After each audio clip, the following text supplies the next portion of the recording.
प्यारे विद्यार्थियों, पौधों नूं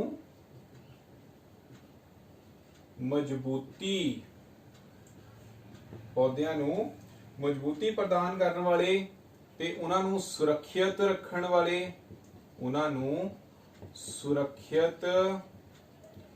रखण वाले, मतलब बाहरी सੱਟ यंत्रिक सੱਟਾਂ तो बचाउण लई बचाउण वाले भी टिशू जिहड़े आ ਉਹ पौधों ਦੇ ਵਿੱਚ ਹੁੰਦੇ ਆ। तो इस तरह के टिशूज भी बच्चे पौधों ਦੇ ਵਿੱਚ प्रेजेंट ਹੁੰਦੇ ਆ, ਜਿਨ੍ਹਾਂ ਨੂੰ ਅਸੀਂ प्रोटैक्टिंग टिशूज आखते हाँ। की आखते हैं? प्रोटैक्टिंग टिशूज। गुंझलदार टिशूज मतलब कॉम्पलैक्स परमानेंट टिशूज बारे पढ़न तो पहला असी अज प्रोटैक्टिंग टिशूज बारे गल करनी है कि एक प्रोटैक्टिव टिशूज या प्रोटैक्टिंग टिशूज की हुंदे ने।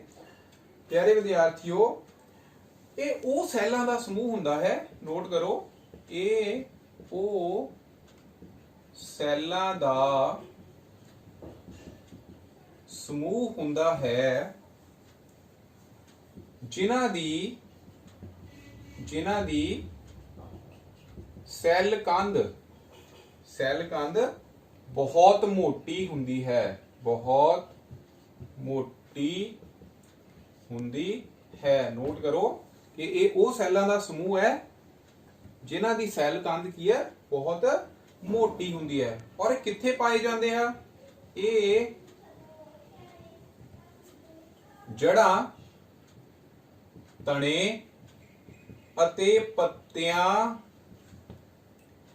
दी सतह उत्ते पाए जांदे हन। मतलब तुसी कह सकते हैं कि ये पौधे दे हर भाग मतलब सतह दे ऊपर पाए जांदे हन। ते बच्चे जे एग्जाम्पल की गल करिए तो इहदी एग्जाम्पल है एपिडर्मिस टिश्यू, जो कि हन प्रोटैक्टिंग टिश्यूज। नोट करो बच्चे, प्रोटैक्टिंग टिश्यू जो पौधों नूं बाहरी सੱਟਾਂ तो बचाउंदे हन। सब तो पहला असीं एपिडर्मिस टिश्यू बारे पढ़दे हां। एपिडर्मिस टिश्यू की हुंदे ने बेसिकली, ये तुसीं नोट कर लिया होवेगा। तो सब तो पहला एपिडर्मिस टिश्यू दे बारे लिखांगे कि ये ओ टिश्यू हन, जो पौधों दे पत्तियां दी बाहरी परत ते पाए जांदे हन। प्यारे विद्यार्थियों, ये एक तरह दा एक वैक्सी वाटर, नोट कर लो, वैक्सी वाटरप्रूफ मतलब किया मोम वर्गी जल प्रतिरोधी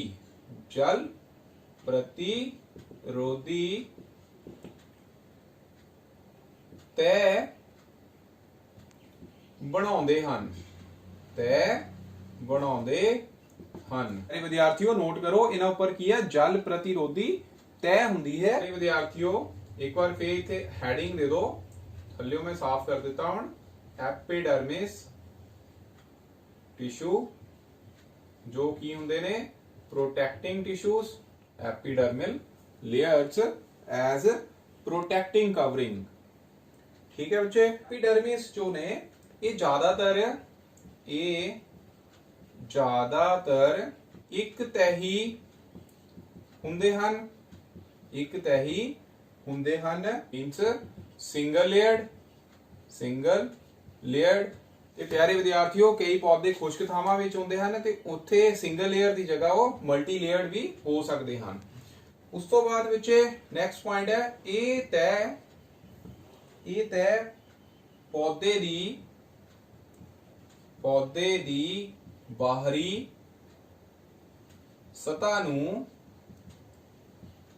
ਢੱਕ ਕੇ ਰੱਖਦੇ ਹਨ, ਢੱਕ ਕੇ ਰੱਖਦੇ ਹਨ ਤੇ ਇਸ ਨੂੰ ਯੰਤਰਿਕ ਸੱਟ,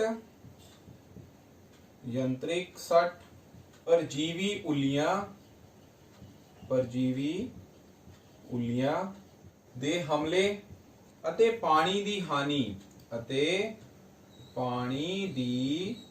ਹਾਨੀ ਤੋਂ ਬਚਾ ਕੇ ਰੱਖਦੀ ਹੈ। तो एपिडर्मिस लेयर ਦਾ ਕੰਮ ਕੀ ਹੁੰਦਾ ਆ? ਇਹ ਪੌਦਿਆਂ ਨੂੰ ਯੰਤਰਿਕ ਸੱਟ ਤੋਂ ਤੇ ਪਰਜੀਵੀ ਉੱਲੀਆਂ ਦੇ ਹਮਲੇ ਤੋਂ ਤੇ ਪਾਣੀ ਦੀ ਹਾਨੀ ਤੋਂ ਬਚਾ ਕੇ ਰੱਖਦੀ ਹੈ ਕਿ ਵਾਟਰ ਲਾਸ ਉਥੇ ਜ਼ਿਆਦਾ ਨਾ ਹੋਵੇ। ਠੀਕ ਹੈ ਬੱਚਿਓ।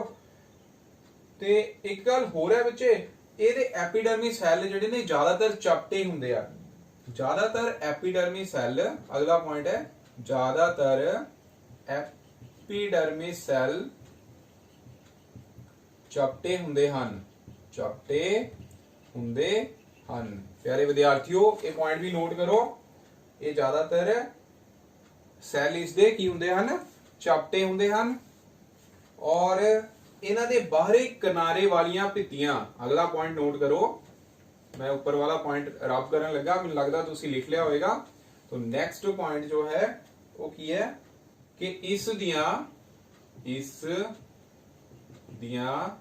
बाहरी किनारे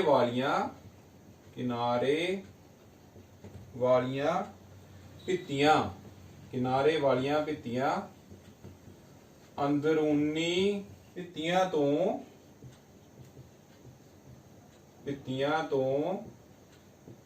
मोटियां हुंदियां हन। बच्चों अगली गल जो है बड़ी इंपॉर्टेंट है कि पत्ते दे एपिडर्मिस प्यारे विद्यार्थियों इथे छोटे छोटे शेक हुंदे हन ਜਾਂ ਮੁਸਾਮ ਹੁੰਦੇ ਹਨ ਤੇ ਇਹਨਾਂ ਮੁਸਾਮਾਂ ਨੂੰ ਅਸੀਂ ਕੀ ਆਖਦੇ ਹਾਂ? ਸਟੋਮੈਟਾ ਆਖਦੇ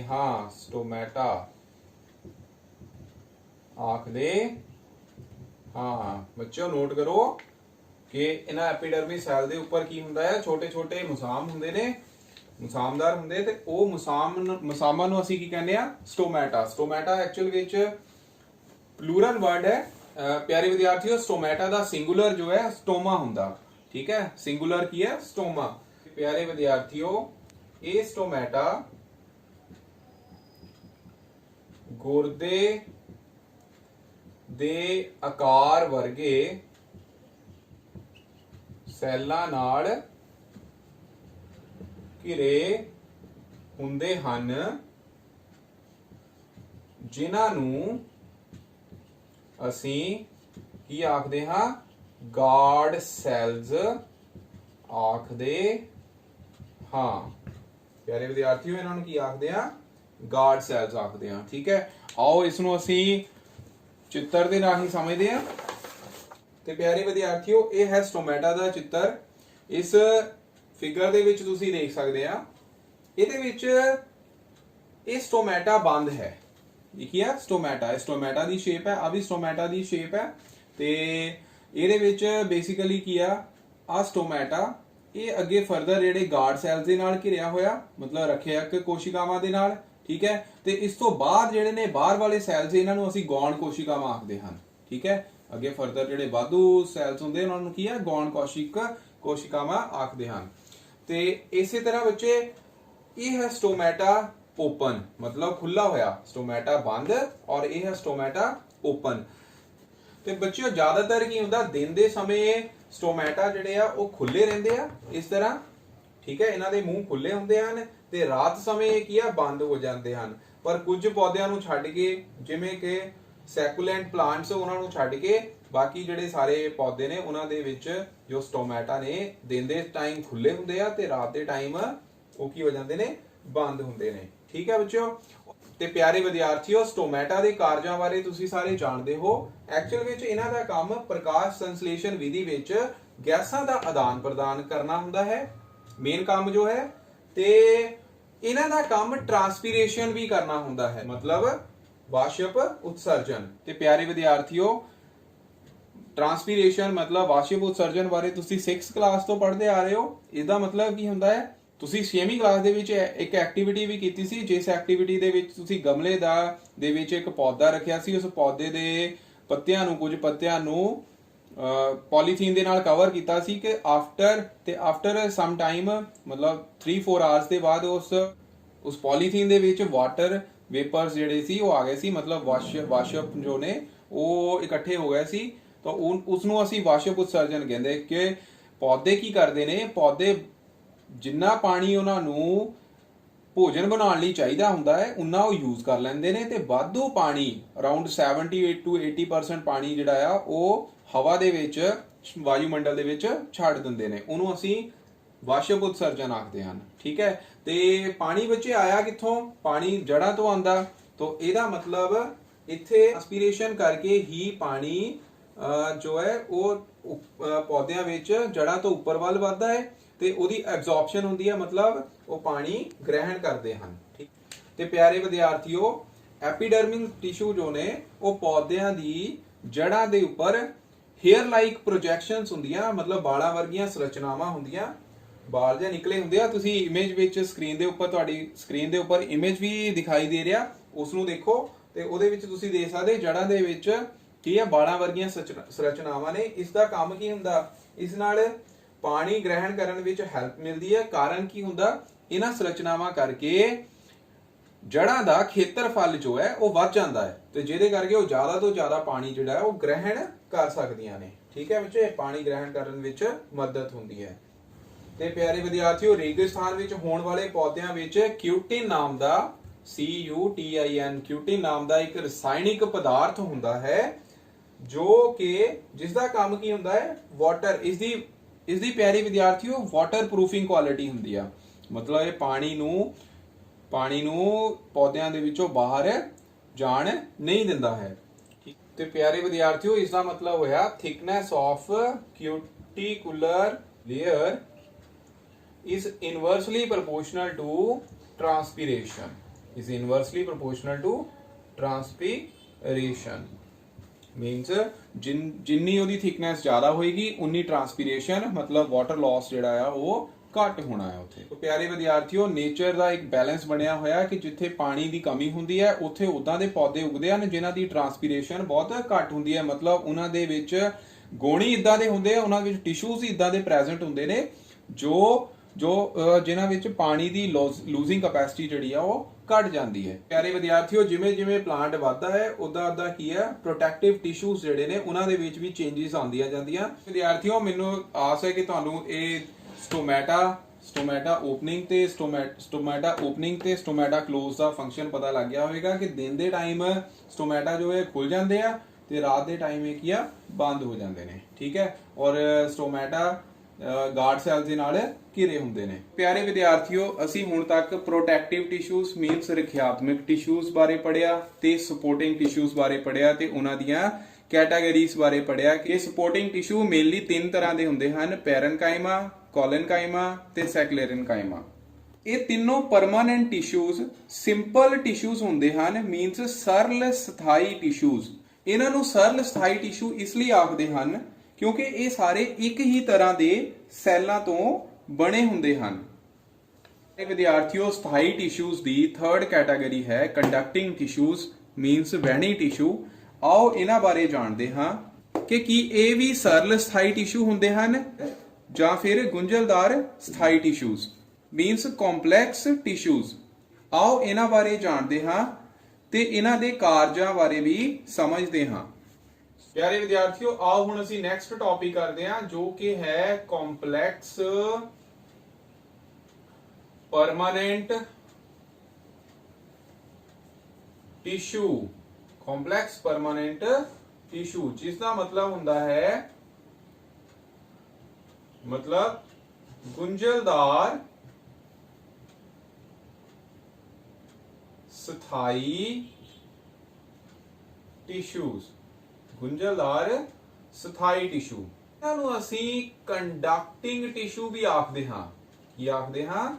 ਕੰਡਕਟਿੰਗ ਟਿਸ਼ੂਜ਼, मतलब ਵਹਿਣੀ ਟਿਸ਼ੂ। ਇਸ ਕੈਟਾਗਰੀ ਦੇ ਵਿੱਚ ਅਸੀਂ ਮੇਨ ਜੋ ਹੈ ਤੁਹਾਡੇ ਸਿਲੇਬਸ ਵਿੱਚ ਹੈ ਉਹ ਕਿਹੜੇ ਟਿਸ਼ੂ ਨੇ? ਵਹਿਣੀ ਟਿਸ਼ੂ। ਕਿਹੜੇ ਟਿਸ਼ੂ? ਵਹਿਣੀ ਟਿਸ਼ੂ। आओ इन्हां बारे पढ़ते हैं। तो सब तो पहला बच्चे की आ, एक हुंदे की आ, ये एक तरह दे वैस्कुलर टिश्यूज हुंदे हन। वैस्कुलर टिश्यू हुंदे हन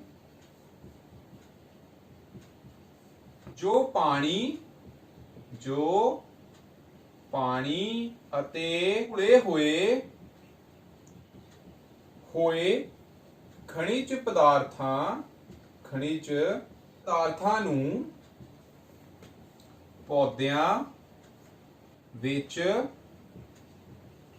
ਉੱਪਰ ਥੱਲੇ ਲੈ ਕੇ ਜਾਣ ਦਾ ਕੰਮ ਕਰਦੇ ਹਨ। ਕੰਡਕਟਿੰਗ ਟਿਸ਼ੂ ਕੀ ਹੁੰਦੇ ਆ? ਵਹਿਣੀ ਟਿਸ਼ੂ ਕੀ ਹੁੰਦੇ ਹਨ? ਇੱਕ ਤਰ੍ਹਾਂ ਦੇ ਵੈਸਕੂਲਰ ਟਿਸ਼ੂ ਆ ਜਿਨ੍ਹਾਂ ਦਾ ਕੰਮ ਕੀ ਹੈ? ਪਾਣੀ ਅਤੇ ਘੁਲੇ ਹੋਏ ਖਣਿਜ ਪਦਾਰਥਾਂ ਨੂੰ ਉੱਪਰ ਥੱਲੇ ਲੈ ਕੇ ਜਾਣਾ। ठीक है बच्चों, ऊपर थल्ले लेके जाना। ते प्यारे विद्यार्थियों, कंडक्टिंग टिश्यू भी दो तरह के हुंदे हन। केड़े केड़े? नोट करो। पहला है बच्चे, फर्स्ट है जाइलम ते दूसरा है फ्लोएम। नोट करो बच्चे, जाइलम अते फ्लोएम। जाइलम अते फ्लोएम। तो आओ प्यारे विद्यार्थियों, इन्हां बारे हुण असीं पढ़दे हां। इहदा मतलब ये वो टिश्यू होए जिहड़े कि पानी अते घुले होए खनिज पदार्थां नूं पौधिਆਂ ਦੇ ਵਿੱਚ ਇੱਕ ਜਗ੍ਹਾ ਤੋਂ ਦੂਸਰੀ ਜਗ੍ਹਾ ਤੇ ਲੈ ਕੇ ਜਾਣ ਦਾ ਕੰਮ ਕਰਦੇ ਹਨ। ਇਹਨਾਂ ਬਾਰੇ ਹੁਣ ਅਸੀਂ ਡਿਟੇਲ ਵਿੱਚ ਪੜਾਂਗੇ। ਵਿਦਿਆਰਥੀਓ, ਸਭ ਤੋਂ ਪਹਿਲਾਂ ਅਸੀਂ ਜ਼ਾइलम ਟਿਸ਼ੂਜ਼ ਬਾਰੇ ਪੜਾਂਗੇ।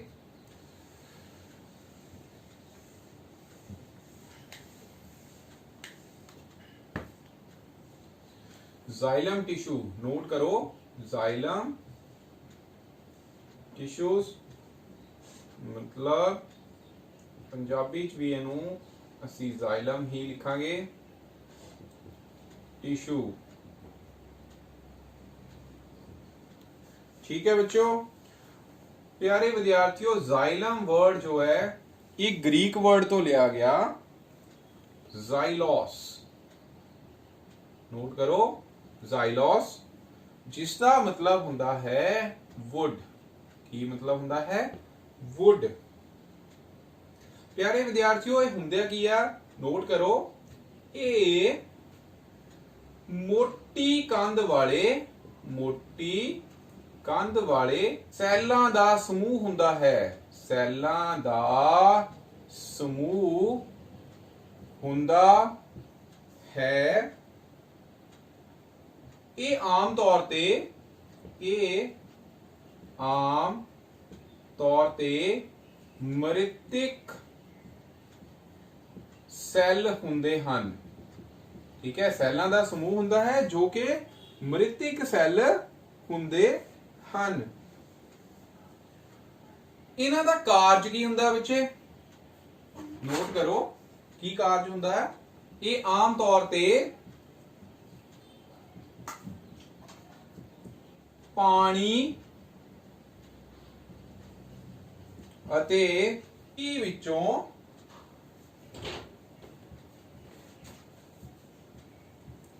खनिज पदार्थां नूं, खनिज मतलब इनऑर्गेनिक सबस्टांसेस नूं जड़ां राही सोख के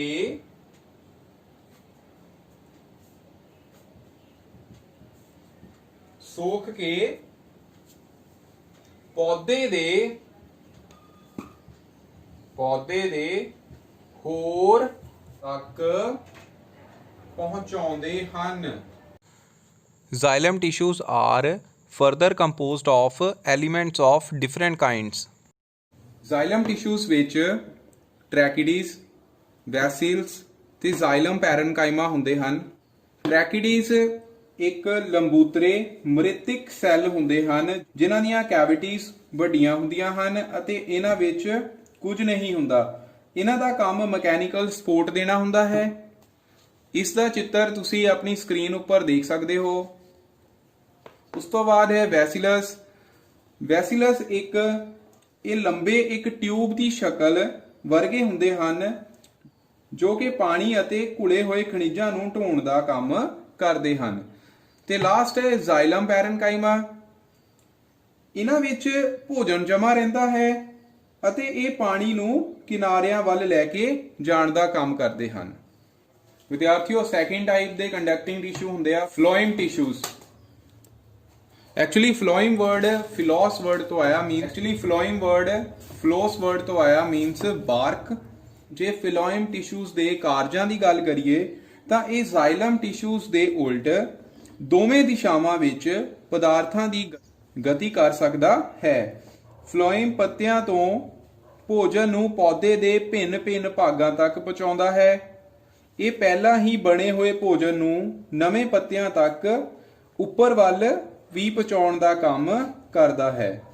ਫਰਦਰ ਫਲੋਇਮ 4 ਭਾਗਾਂ ਦਾ ਬਣਿਆ ਹੁੰਦਾ ਹੈ। ਸੀਵ ਟਿਊਬਸ, ਸੈਹ cells means companion cells, phloem ਰੇਸ਼ੇ means phloem fibre, phloem parenchyma. Phloem ਰੇਸ਼ਿਆਂ ਤੋਂ ਇਲਾਵਾ ਬਾਕੀ ਸਾਰੇ ਭਾਗਾਂ ਦੇ ਸੈੱਲ ਜੀਵਿਤ ਹੁੰਦੇ ਹਨ। ਮੀਨਸ ਸੀਵ ਟਿਊਬਸ, ਸੈਹ ਸੈਲਸ ਤੇ ਫਲੋਇਮ ਪੈਰਨਕਾਈਮਾ ਇਹ ਜੀਵਿਤ ਸੈੱਲ ਹੁੰਦੇ ਹਨ। ਸੀਵ ਟਿਊਬਸ ਟਿਊਬਲਰ ਬਣਤਰ ਦੇ ਹੁੰਦੇ ਹਨ ਜੋ ਕਿ ਲੰਬੂਤਰੇ ਪਤਲੀ ਸੈੱਲ ਕੰਧ ਵਾਲੇ ਸੈੱਲਾਂ ਤੋਂ ਬਣੇ ਹੁੰਦੇ ਹਨ।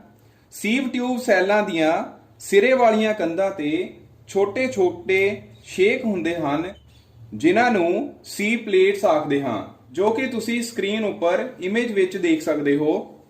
ਸੈਹ ਸੈੱਲਾਂ ਵਿੱਚ ਸੰਘਣਾ ਦਰਵ ਹੁੰਦਾ ਹੈ ਅਤੇ ਪ੍ਰੋਮੀਨੈਂਟ ਨਿਊਕਲੀਅਸ ਹੁੰਦਾ ਹੈ। ਅਸਲ ਵਿੱਚ ਸੀਵ ਟਿਊਬਸ ਤੇ ਸੈਹ ਸੈਲਸ ਦੋਨਾਂ ਨੂੰ ਅਸੀਂ ਸਿਸਟਰ ਸੈਲਸ ਆਖਦੇ ਹਾਂ ਕਿਉਂਕਿ ਇਹ ਇੱਕ ਹੀ ਮਦਰ ਸੈੱਲ ਤੋਂ ਓਰੀਜਿਨੇਟ ਹੁੰਦੇ ਹਨ। ਫਲੋਇਮ ਰੇਸ਼ੇ ਇਹ ਮ੍ਰਿਤਿਕ ਸੈੱਲ ਹੁੰਦੇ ਹਨ ਅਤੇ ਇਹਨਾਂ ਦਾ ਕੰਮ ਟ੍ਰੈਕਿਡੀਜ਼ ਵਾਂਗ ਮਕੈਨੀਕਲ ਸਪੋਰਟ ਦੇਣਾ ਹੁੰਦਾ ਹੈ। ਫਲੋਇਮ ਪੈਰਨਕਾਈਮਾ ਦਾ ਕੰਮ ਭੋਜਨ ਭੰਡਾਰਨ ਹੁੰਦਾ ਹੈ। ਹੁਣ ਅਸੀਂ ਜ਼ਾਈਲਮ ਟਿਸ਼ੂਜ਼ ਅਤੇ ਫਲੋਇਮ ਟਿਸ਼ੂ ਦੇ ਵਿਚਕਾਰ ਅੰਤਰ ਸਪਸ਼ਟ ਕਰਾਂਗੇ। ਇਸ ਦਾ ਆਨਸਰ ਤੁਸੀਂ ਵੀ ਦੇ ਸਕਦੇ ਹੋ। ਪਹਿਲੀ ਪ੍ਰਾਪਰਟੀ ਹੈ ਸੈੱਲ। ਜ਼ਾਈਲਮ ਟਿਸ਼ੂਜ਼ ਦੇ ਵਿੱਚ ਮ੍ਰਿਤਿਕ ਸੈੱਲ ਹੁੰਦੇ ਹਨ ਜਦਕਿ ਫਲੋਇਮ ਟਿਸ਼ੂਜ਼ ਦੇ ਵਿੱਚ ਜੀਵਿਤ ਸੈੱਲ ਹੁੰਦੇ ਹਨ। ਜ਼ਾਈਲਮ ਟਿਸ਼ੂਜ਼ ਦੇ ਵਿੱਚ ਸੈੱਲ ਦਰਵ ਨਹੀਂ ਹੁੰਦਾ ਜਦਕਿ ਫਲੋਇਮ ਟਿਸ਼ੂਜ਼ ਦੇ ਵਿੱਚ ਸੈੱਲ ਦਰਵ ਹੁੰਦਾ ਹੈ। ਜ਼ਾਈਲਮ ਟਿਸ਼ੂਜ਼ ਦਾ ਕੰਮ ਪਾਣੀ ਅਤੇ ਖਣਿਜਾਂ ਦੀ ਢੋਆ ਢੁਆਈ ਹੁੰਦਾ ਹੈ ਜਦੋਂ ਕਿ ਫਲੋਇਮ ਟਿਸ਼ੂ ਦਾ ਕੰਮ ਭੋਜਨ ਦੀ ਢੋਆ ਢੁਆਈ ਹੁੰਦਾ ਹੈ। ਢੋਆ ਢੁਆਈ ਦੀ ਦਿਸ਼ਾ ਦੀ ਗੱਲ ਕਰੀਏ ਤਾਂ ਜ਼ਾਈਲਮ ਟਿਸ਼ੂਜ਼ ਇੱਕ ਪਾਸੇ ਵੱਲ ਢੋਆ ਢੁਆਈ ਕਰਦੇ ਹਨ ਮੀਨਸ ਉੱਪਰ ਵੱਲ, ਤੇ ਫਲੋਇਮ ਟਿਸ਼ੂਜ਼ ਦੋਨੋਂ ਪਾਸੇ ਢੋਆ ਢੁਆਈ ਕਰ ਸਕਦੇ ਹਨ ਮੀਨਸ ਉੱਪਰ ਤੋਂ ਥੱਲੇ ਵੱਲ ਤੇ ਥੱਲੇ ਤੋਂ ਉੱਪਰ ਵੱਲ ਵੀ। ਸੋ ਇਹ ਸੀ ਪਿਆਰੇ ਵਿਦਿਆਰਥੀਓ ਜ਼ਾਈਲਮ ਅਤੇ ਫਲੋਇਮ ਟਿਸ਼ੂ ਦੇ ਵਿਚਕਾਰ ਅੰਤਰ। ਬਹੁਤ ਇੰਪੋਰਟੈਂਟ ਕੁਐਸਚਨ ਹੈ, ਤੁਹਾਨੂੰ ਪੇਪਰ ਦੇ ਵਿੱਚ ਆ ਸਕਦਾ। ਸੋ ਇਸ ਨੂੰ ਆਪਣੀ ਕਾਪੀਜ਼ ਤੇ ਨੋਟ ਕਰੋ। ਸੋ ਅਸੀਂ ਕੰਡਕਟਿੰਗ ਟਿਸ਼ੂਜ਼ ਮੀਨਸ ਵਹਿਣੀ ਟਿਸ਼ੂ ਬਾਰੇ ਪੜਿਆ ਜਿਸ ਵਿੱਚ ਇਹ ਦੋ ਤਰ੍ਹਾਂ ਦੇ ਸੀ, ਜ਼ਾਈਲਮ ਅਤੇ ਫਲੋਇਮ। ਅਸੀਂ ਇਹਨਾਂ ਦੋਨਾਂ ਨੂੰ ਵੈਸਕੂਲਰ ਬੰਡਲਸ ਆਖਦੇ ਹਾਂ। ਪੱਤਿਆਂ ਦੀਆਂ ਸ਼ਿਰਾਵਾਂ ਇਹਨਾਂ ਵੈਸਕੂਲਰ ਬੰਡਲਸ ਦੀਆਂ ਉਦਾਹਰਨਾਂ ਹਨ ਜਿਨ੍ਹਾਂ ਦਾ ਕੰਮ ਭੋਜਨ ਅਤੇ ਪਾਣੀ ਦੀ ਢੋਆ ਢੁਆਈ ਹੁੰਦਾ ਹੈ। ਇਹ ਦੋਵੇਂ ਵਹਿਣੀ ਟਿਸ਼ੂ ਵਿੱਚ ਆਉਂਦੇ ਹਨ ਅਤੇ ਸਭ ਤੋਂ ਮਹੱਤਵਪੂਰਨ ਗੱਲ ਇਹ ਹੈ ਕਿ ਇਹ ਦੋਵੇਂ ਗੁੰਝਲਦਾਰ ਟਿਸ਼ੂ ਹੁੰਦੇ ਹਨ ਮੀਨਸ ਕੰਪਲੈਕਸ ਟਿਸ਼ੂਜ਼, ਕਿਉਂਕਿ ਇਹ ਇੱਕ ਤੋਂ ਜ਼ਿਆਦਾ ਤਰ੍ਹਾਂ ਦੇ ਸੈੱਲਾਂ ਤੋਂ ਬਣੇ ਹੁੰਦੇ ਹਨ ਜੋ ਕਿ ਇੱਕ ਸਮੂਹ ਬਣਾ ਕੇ ਕੰਮ ਕਰਦੇ ਹਨ।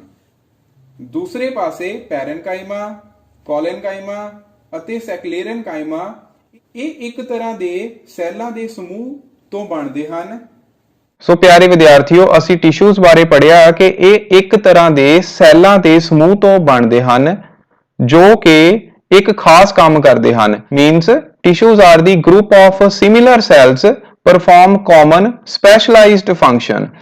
ਫਰਦਰ ਅਸੀਂ ਟਿਸ਼ੂਜ਼ ਨੂੰ ਦੋ ਭਾਗਾਂ ਵਿੱਚ ਵੰਡਿਆ, ਪਲਾਂਟ ਟਿਸ਼ੂ ਅਤੇ ਐਨੀਮਲ ਟਿਸ਼ੂ। ਉਸ ਤੋਂ ਬਾਅਦ ਅਸੀਂ ਸੈੱਲਾਂ ਦੀ ਵੰਡ ਦੀ ਸਮਰੱਥਾ ਦੇ ਆਧਾਰ ਤੇ ਪੌਦਾ ਟਿਸ਼ੂਆਂ ਨੂੰ ਦੋ ਭਾਗਾਂ ਵਿੱਚ ਵੰਡਿਆ, ਮੈਰਿਸਟੋਮੈਟਿਕ ਟਿਸ਼ੂ ਤੇ ਪਰਮਾਨੈਂਟ ਟਿਸ਼ੂ। ਮੈਰਿਸਟੋਮੈਟਿਕ ਟਿਸ਼ੂ ਮੀਨਸ ਅਸਥਾਈ ਟਿਸ਼ੂ ਤੇ ਪਰਮਾਨੈਂਟ ਟਿਸ਼ੂ ਮੀਨਸ ਸਥਾਈ ਟਿਸ਼ੂ।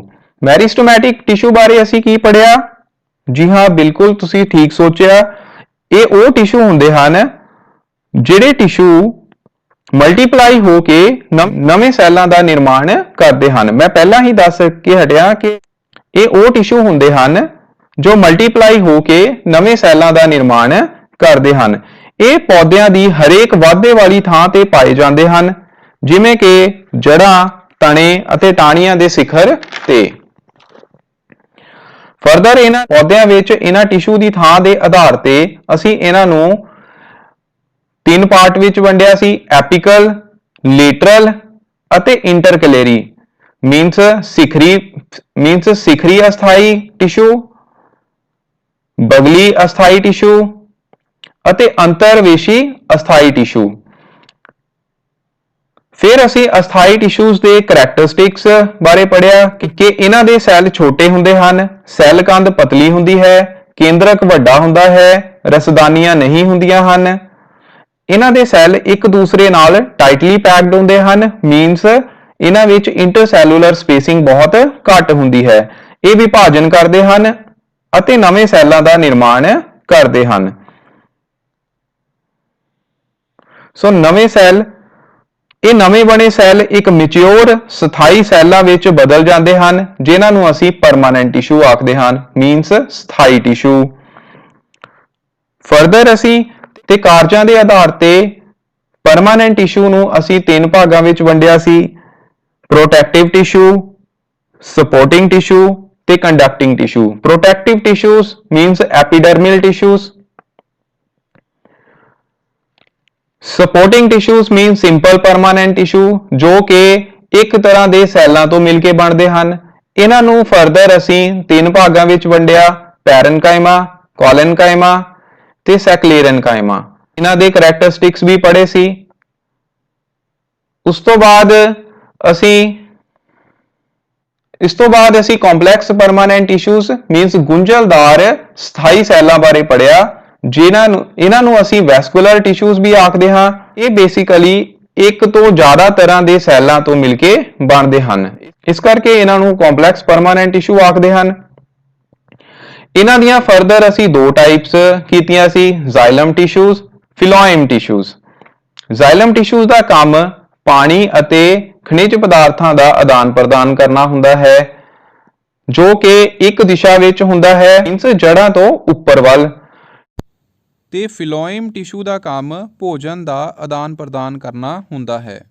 ਇਹ ਦੋਨੋਂ ਦਿਸ਼ਾਵਾਂ ਵਿੱਚ ਆਦਾਨ ਪ੍ਰਦਾਨ ਕਰ ਸਕਦਾ ਹੈ, ਮੀਨਸ ਥੱਲੇ ਤੋਂ ਉੱਪਰ ਵੱਲ ਤੇ ਉੱਪਰ ਤੋਂ ਥੱਲੇ ਵੱਲ। ਫਿਰ ਅਸੀਂ ਜ਼ਾਈਲਮ ਟਿਸ਼ੂਜ਼ ਦੇ ਕੰਪੋਨੈਂਟ ਬਾਰੇ ਵੀ ਪੜ੍ਹਿਆ ਸੀ ਕਿ ਇਹਨਾਂ ਦੇ ਚਾਰ ਕੰਪੋਨੈਂਟ ਹੁੰਦੇ ਹਨ, ਟ੍ਰੈਕਿਡਸ, ਵੈਸਿਲਸ, ਜ਼ਾਈਲਮ ਪੈਰਨਚਾਈਮਾ ਤੇ ਜ਼ਾਈਲਮ ਫਾਈਬਰਸ। ਇਸੇ ਤਰ੍ਹਾਂ ਅਸੀਂ ਫਿਲੋਇਮ ਦੇ ਕੰਪੋਨੈਂਟ ਵੀ ਪੜ੍ਹੇ, ਸੀਵ ਟਿਊਬਸ, ਕੰਪੈਨੀਅਨ ਟਿਊਬਸ ਮੀਨਸ ਸਹਿ ਸੈੱਲ, ਫਿਲੋਇਮ ਫਾਈਬਰਸ ਤੇ ਫਿਲੋਇਮ ਪੈਰਨਚਾਈਮਾ। ਤੇ ਲਾਸਟ ਵਿੱਚ ਅਸੀਂ ਜ਼ਾਈਲਮ ਟਿਸ਼ੂਜ਼ ਤੇ ਫਿਲੋਇਮ ਟਿਸ਼ੂਜ਼ ਦੇ ਵਿਚਕਾਰ ਅੰਤਰ ਸਪਸ਼ਟ ਕੀਤਾ। ਸੋ ਮੈਨੂੰ ਆਸ ਹੈ ਕਿ ਤੁਹਾਨੂੰ ਇਹ ਟੌਪਿਕ ਸਮਝ ਆਇਆ ਹੋਵੇਗਾ। ਸੋ ਮੈਂ ਸੰਦੀਪ ਸਿੰਘ, ਸਾਇੰਸ ਮਾਸਟਰ, ਸਰਕਾਰੀ ਮਿਡਲ ਸਕੂਲ ਪੰਡੋਰੀ ਬਾਵਾ ਦਾਸ, ਡਿਸਟ੍ਰਿਕਟ ਹੁਸ਼ਿਆਰਪੁਰ, ਇੱਕ ਵਾਰ ਫਿਰ ਤੁਹਾਡਾ ਸਾਰਿਆਂ ਦਾ ਬਹੁਤ ਬਹੁਤ ਧੰਨਵਾਦ ਕਰਦਾ ਹਾਂ।